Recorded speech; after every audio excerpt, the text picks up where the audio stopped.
ልዩነትን ለሚዘራ መከፋፈልን ስራ ያብሎ ለያዘ ያንኑ ደግሞ የመከፋፈልና የመለያየትን ስራ ያብለው ሲሰሩ ሌላው አካላት ተቋማትና የኢትዮጵያ ድርጅቶች በራሳቸው ችግራቸውን እየፈቱና እየተግባቡ ሲሄዱ እነሱን ለመከፋፈል የሚጠቀምን መንግስት ይዘው እሱን ደግፈው የኢትዮጵያን የፖለቲካ ኃይሎች እርስ በርሳቸው ለማጣላት የሚሆን ፕሮፓጋንዳ በአደባባይ በሚደረግበት መድረክ ውስጥ ዋና አፈራራሚ ሆነውና ያንን ንግግር አጽድቀው ሲገኙ ኢጋድና የአፍሪካ ህብረትን በእውነት የሚያዋርድና ታሪካዊ ጥቁር ጠባሳ በተቋሙ ላይ እንደጣሉ የታወቀ ነገር ነው። ይሄ የሚያስከትለውን የፖለቲካም የዲፕሎማሲም የህግም ተጠያቂነት ወደፊት ቀጥሎ ይመጣል። በእነዚህ ተቋማት ላይ የሚኖረው እምነት ግን ከጊዜ ወደ ጊዜ እየተሸረሸረ መምጣቱንና እጅግ የማይጠቅሙ የግለሰቦች መጠቀሚያ በሙስና የተዘፈቀ ነፃነት የሌለው ህልም የሌላቸው ሰዎች የተከማቹበት ዘመን እንደሆነና አሁን አፍሪካ ህብረትን የሚመሩት ሰዎች ሁሉ በብዙ መንገድ የተዋረዱበትና ምንነታቸውን ያሳየበት ጊዜ ነው ብዬ ነው ማምነው። መሳይ ኢንጂነር ይልቃል እንግዲህ ፋኖ ከአብይ አህመድ አገዛዝ ጋር እንዲደራደር መደራደር አለበት ድርድርን መግፋት የለበትም የሚል ባንዳንድ የዋህ በሆኑ እንደዚሁ ዝም ብሎ ለስላሳው መንገድ በሚያስቡ ድርድር የሁሉ ነገር መጨረሻ የፖለቲካ ጥያቄዎች በርግጥ በድርድር ይፈታሉ ነው። ነገር ግን እንደ አብይ አህመድ አይነት ሙልጭልጭ የሆነ በሴራና በተንኮል ነገሮችን የሚያስብና የሚሰራ ግለሰብ ባለበት ሁኔታ ድርድር የአንድ የፖለቲካ መፍትሄ መጨረሻው እንደማይሆን ለሚረዳ ሰው የፋኖን እርምጃ ከአብይ ጋር አንደራደርም ብለው አቋም ለያዙ ሰዎች ይሄኛው ምን ያስተምራል? አብይ አህመድ አንድ ግለሰብ ያወጣ እየተደራደረ ነገ ከነጎዲያ ምናልባት ድርድር ሊያመጣ የሚችለውን የፖለቲካ መፍትሄ እየገደለው አይደለም ወይ? ምዕራባውያን መንግስታትም ከዚህ ምን ይማራሉ? አጠቃላይ መፍትሄ እንዲገኝ ቅንነት ያለበት በትክክልም ለፖለቲካ መፍትሄ ለፖለቲካ አጠቃላይ የመጨረሻ ድርድር ቁርጠኛ ኃይል እንዳልሆነ የሚያሳይ አይደለም ወይ? የዚህ አካሄድ ብሎ መውሰድ አይቻልም? አብይ አህመድ በርግጥም ዛሬ የማይታመን መቼም ቢሆን ከአብይ አህመድ ጋር ቁጭ ብሎ ለኢትዮጵያ ህዝብ መፍትሄ ለማምጣት እንደማይቻል ያረጋገጠ አጋጣሚ ነው ብሎ መውሰድ አይቻልም ወይ? ሌሎቹ ቁርጣውቋል እኮ መሳይ አሁን ችግር የሆነብን የኛ እንደውም ችግሩ የኢትዮጵያ ህዝብ በባህሪው መንግስታዊ ህዝብ ነው፣ ጨዋ ህዝብ ነው፣ ህግ አክባሪ ህዝብ ነው፣ ሰላም ፈላጊ ህዝብ ነው፣ ስምምነትንና መግባባትን የሚፈልግ ህዝብ ነው፣ አፈንጋጭ ህዝብ አይደለም።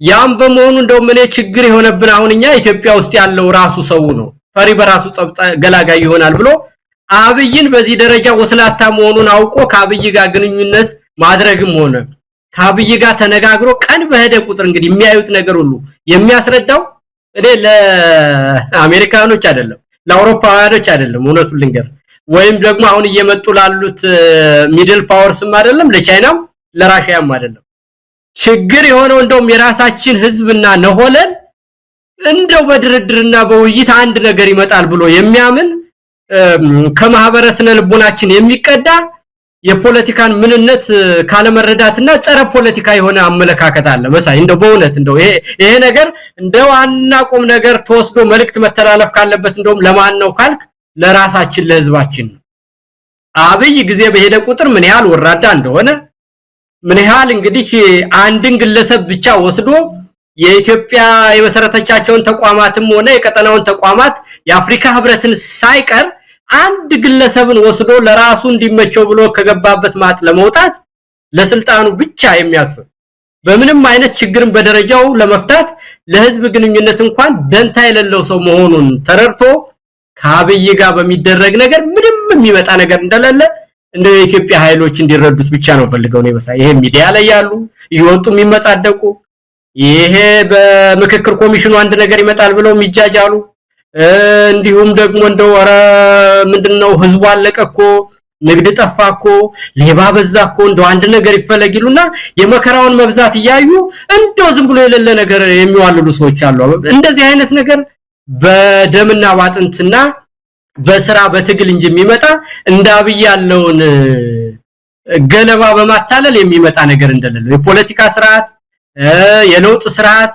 ያመለካከት ለውጥ የሚመጣው በስራ በትግል በደም እንጂ እንዲሁ ዝም ብሎ ከእንዳብይ አይነት ጋር በመጋጋጥ የሚሆን ነገር እንዳልሆነ ህዝባችን እንዲቆርጥ ነው የሚያስፈልገው። በተረፈ ግን የቀጠናው ኃይሎችም ተረድተውታል። ጎረቤቶቻችን አጠቃላይ የዓለም አቀፍ ተቋማትም የአውሮፓ የሰሞኑን መግለጫዎች ሁሉ የምታየው ተረድተውታል።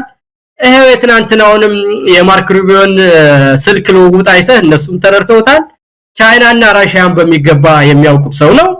አሁን ችግር የሆነብን እንደውም የሚመጣው ከውስጥ የማይሆን ነገርን እየተመኙ በተስፋ የመኖርና በብኞት መከራን እየተቀበሉ የመኖር ባህል ያለው በህዝባችን ስለሆነ በአብይ ላይ መቁረጥ የሁሉም ሰው ግዴታ መሆኑንና ከአብይ የሚመጣ መፍትሄ እንደሌለ ትናንት ያደረገው ነገር መፍትሄ ነው።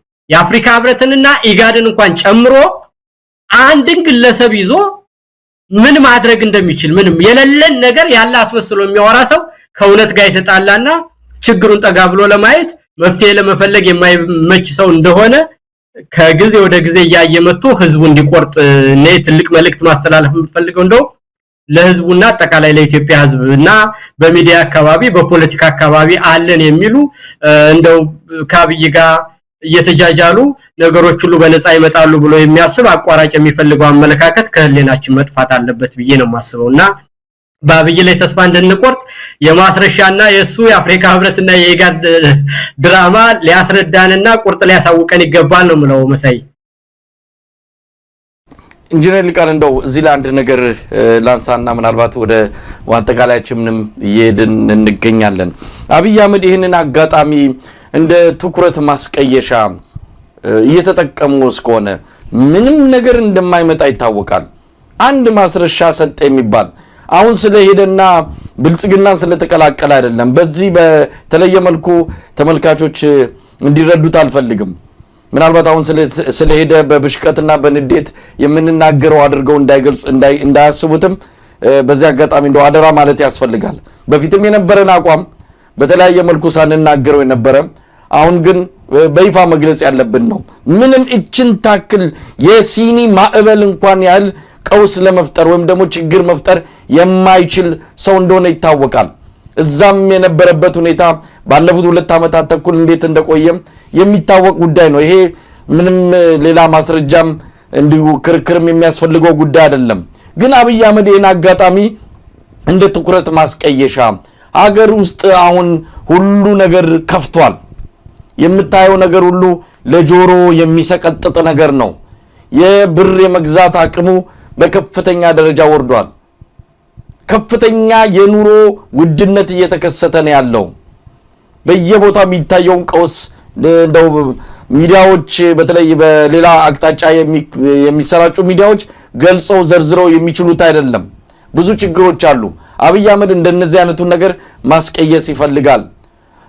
በተለያየ መንገድ እንጭፍጫፊ በሆኑ ጉዳዮች ሚዲያዎች ሶሻል ሚዲያውም እንዲወጠር ነው የሚፈልገው። ሰሞኑን በቲክቶክ ላይ ሲሰራ የነበረውን ዘመቻ የምታውቀው ጉዳይ ነው። መሰገጥና መደደብ እንደ ትልቅ ነገር ተደርጎ የሀገሪቱ ሚዲያዎች የሀገሪቱ አጠቃላይ ምንድነው የኮሙኒኬሽን ነገሮች በሙሉ ታጭቀው ተጨናንቀው የከረሙበትን ጉዳይ ነው በዚህ አጋጣሚ ማንሳት የሚያስፈልገው። አሁን ደግሞ ጭራሽ መሰገጥና መፈመስን እንደ አንድ ትልቅ ክስተትና ስኬት አይተው በመላው ኢትዮጵያ ቱር ለማድረግ ወይም ደግሞ ጉዞ ለማድረግ ትልልቅ አርቲስቶች ሁሉ የተሳተፉበት አንድ ዘመቻ ሊጀመር መሆኑን ነግረውናል። ይሄ ሁሉ ከዋናው ጉዳይ ኢትዮጵያን ካሳመሟት ኢትዮጵያን ከሚያስጨንቋት ነገሮች ህዝቡ ጉዳዩን ትኩረቱን እንዲቀንስ አብይ አህመድ በሰፊው እየሰራ እንዳለ እንገምታለን። የማስረሻ ሰጤም ከዚህ አንፃር መታየት ይገባዋል። ትኩረት ለማስቀየስ ነው። ሀገሪቱ ያለችበትን ህመሞች፣ ቀውሶች፣ ስቃዮች ለማዘናጋት በሌላ አቅጣጫ አብይ አህመድ ነገሮችን ለማድበስበስ እየሄደበት ያለው መስመር መሆኑን በግልጽ መናገር ያስፈልጋልና ከዚህ አንፃር አልታየም ኢንጂነር ሊቃል?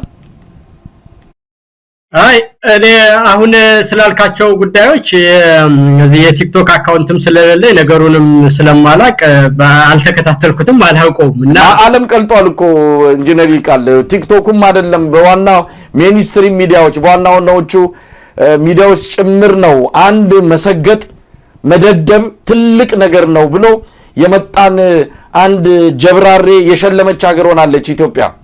ሸልማለች። ያው ይሄ ጉዳይ ትኩረት እንዲሰጠው ተፈልጓል። አሁን ደግሞ እነ ሰራዊት ፍቅሬ ሳይቀሩ ትልልቅ አርቲስቶች የሚባሉ ይሄን ልጅ ይዘው በመላው ኢትዮጵያ ሊዞሩ ነው። ምን አደረገ ብትል ምንም አይደለም። ድድብናን ያሳወቀው መሰገጥ ማለት ምንም አይን አውጥተ የሆነ ነገር ማድረግን ነው። ሌላ ምንም ትርጉም የለውም። እንዲህ አይነት ነገር ላይ እንዲጠመዱ አብይ አህመድ መንገዱን እያመቻቸ ነው።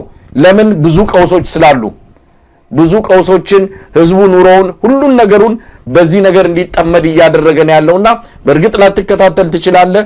ነገር ግን ነገሮች ሁሉ ተበላሽተዋል። በዚህ መልኩ እየሄዱ ነው ያሉት ኢንጂነር ሊቃል። አዎ አይ እንዳልኩ በዚህ በሶሻል ሚዲያ ውስጥ የራሱ ጥሩ ነገር እንዳለው ሆኖ የራሱም ደግሞ ሌላ ዝም ብሎ ማይረባ ጋርቤጅ የሆነ ነገር ሁሉ የሚተላለፍበት ነገር ነው። የሶሻል ሚዲያ የራሱ መልካም ነገር ይዞት የመጣው ነገር አምባገነንን ለመቆንጠጥ መረጃ በፍጥነት ለመለዋወጥ ለመማማር እና የትኛውን ቦታ የተከሰተን ነገር በአጭር ጊዜ እንድትከታተል ለማወቅም ለፈለገ ሰው ዕውቀቱ ሁሉ እዛ ቦታ ላይ ይገኛል። በዛ መንገድ አለ። በሌላው ግን ደግሞ ቅድም እንዳልከው በወቅታዊ ወሬ ሰውን ወዲህና ወዲህ ንፋሱ የሚወስድበት ጊዜ አለ። ዝሮ ዝሮ ይሄኛውን ስፔሲፊክ ጉዳይ እኔ አልተከታተልኩትም። ምንድነው በማላውቀው ነገር ላይ እንዳልዘባርቅ አሁን ለዛ ሌላ ቀን በደንብ እናወራበታለን። እሱን በተመለከተ ስፔሲፊክ ጉዳዩ ማለት ነው። ያም ተባለ ያ ግን መሳይ አሁን አቅጣጫ ማስቀየር ላልከው ነገር ማለት ነው። እኔ በዚህኛው እጅ $200 ወይም $100 ኖት እያሳየህና በዚህኛው ደግሞ ወይ ሳንቲም ወይ $1 እያሳየህ እኔ የትኛውን ልስጥህ ቢልህ ምንድነው ግራ የምትጋባ አይመስለኝም አይደለም። ቀጥታ የሚጠቅምህን በሚገባ በጉልህ $100 ምን ሊገዛ እንደሚችል ወይም 200 ብር ምን ሊገዛ እንደሚችል 1 ብር ምን ሊገዛ እንደሚችል ስለምታውቅ 200 ብር እና 1 ብር ልስጥህ ላለ ሰው 200ን ለመምረጥ ምንም ግራ የሚያጋባ ነገር አይመስለኝም ማለት ነው። አሁንም ኢትዮጵያ የምትገኝበት ነገር አብይን 7 አመት ሙሉ አይተነው በእያንዳንዱ ቀን ውስጥ እስከ ማስረሻ ድረስ ምን አይነት ሰው እንደሆነ በየቀኑ የምናየው ሰው ሆኗል። ኑሯችን በየቤታችን ይነግረናል። ጸጥታችን ወጥቶ ለመግባት ያለንን ችግር ይነግረናል። የቤት ክራያችን ራሱ ይነግረናል። ልጆቻችን ተምረው 4-5 ልጅ በዲግሪ በማስተሬት ተመርቆ አንድ ስራ የሌለው ሰው ሁሉም ያባቱና ያያቱ ጥሮተኛ ሆኖ የሚኖርበት ሀገር እንደሆነ እናውቀዋለን። እና ይሄ በሆነበት ተንቀሳቅሶ መነገድና መስራት አልችል እየተባለ ሁሉም ሰው ተሰብስቦ ጠላ ቤትና በየመንገዱና በየግንዱ ላይ ተቀምጦ የሚውልበት ሀገር ሆኖ ያለ እንዳልከው ቱሪስት ምንድነው አርቲስቶች በመኪና ስለሄዱ ወይም ሶሻል ሚዲያ ላይ አንድ ነገር ስለተወራ እውነትንና ፊት ላይ የምታየውን ችግር ሊለውጥ በሚችልበት ደረጃ ላይ አይደለም በምንም አይነት። እንደውም በጊዜ ብዛት የመጣ ነገር ነው። አንድ ቀን የመጣ ነገር ቢሆን እኮ የትኛው ነው ትክክል ብለህ ግራ ልትጋባ ትችላለህ መሳይ አይደለ? አቅጣጫ መቀየር ማለት መንግስትም እንደው ትንሽ 90 እና 10 እንኳን እንደው ህዝብ 90% እውነቱ ነው 10% የመንግስት እውነት ቢኖረው ሚዲያ ስላለው ምን ስላለው 10% ሙሸት ግራ ላይ ያጋባ ይችላል ትላለህ። አሁን እኮ 0 እና 100 ነው ያለ ነው መሳይ። በ0 እና በ100 መካከል ምን ግራ መጋባትና አቅጣጫ መቀየር ያመጣል? አሁን የዛሬውን ድራማ ያየ ሰው ራሱን ላጃጅል ካላለ በስተቀር ምኑ ነው አቅጣጫ የሚያስቀይረን? አሁን እስቲ መሳይ እንደው አንድያችንን ራሳችንን ካልተጠራጠርነው በስተቀርና የኢትዮጵያን ህዝብ እንደው ትንሽ ቢሆን ግራ ቀኝ ያይም ብለን እንደ 4 አመት ህፃን ካላየ ነው በስተቀር እንዴት ተብሎ ነው እንዴ? የኢትዮጵያ ህዝብ እኮ ብዙ ነገር ያውቃል መሳይ። እንደው እኔ የገጠሩንም ህዝብ አውቀዋለሁ። ገጠር ብዙ ሰርቻለሁ። ከተማም ያው የኖርንበት ነውና አንዳንድ ነገሮች የዋህ የመሆን እንደው ሚዛናዊ የመሆን ቀና የመሆን ችግር ነው ያለብን እንጂ ሁኔታዎችን የመረዳትና የማወቅ ችግር በምንም አይነት እንደው ከገጠር እስከ ከተማ ያለው ህዝብ በዚህ ሁኔታ አቅጣጫ የሚቀይርበት ሁኔታ የለውም። ግን በግልጽ ምነግርህ መሳይ የመጨረሻ የአብይን የደረሰበትን የውድቀት ደረጃ ነገር ሁሉ የሚቆጣጠረው ደረጃ ላይ አለመድረሱን በሁለት ነገር ነው ይሄንን ያህል የአንድን ሰው መምጣት በዚህ ደረጃ ስቴጅ አድርጎ ያቀረበበት ምክንያት ስታየው አንደኛ ትናንትና እስከማ ማነው ሮቢዮ ስልክ ድረስ አብይን ያገረን ችግር በአግባቡ ካልፈታህ ኢትዮጵያ ደግሞ ትልቅ ሀገር ናት፣ በቀጠናው ላላት መረጋጋት ትልቅ ቦታ አላት፣ ያንድን ነገር በአስቸኳይ መፍትሄ ካላመጣህ እና ከተቋሚዎች ጋር ተወያይታ አንድ ነገር ካላደረክ ማለት የሚችሉት ይሄንን ስለሆነ ማለት ነው የሚመጣው ነገር ላይ ወርድ ከራስህ ብለው ነግረውታል። ስለዚህ ለነዚህ ሰዎች ምን ይበል ከተባለ ይሄው አፍሪካ ህብረትን ባለበት እኮ ከአንደኛው የተቋሚ መሪ ጋር ተነጋገርኩ ለማለት ነው። ይሄን ደግሞ እንደምታውቀው ልጆች ሁሉ ኤምባሲው ምኑ ማን ምን እንዳለ በአማርኛ የሚናገሩ ሰዎች እኮ ናቸው። መሳይ የኤምባሲ ሰራተኞች እኮ ብዙዎች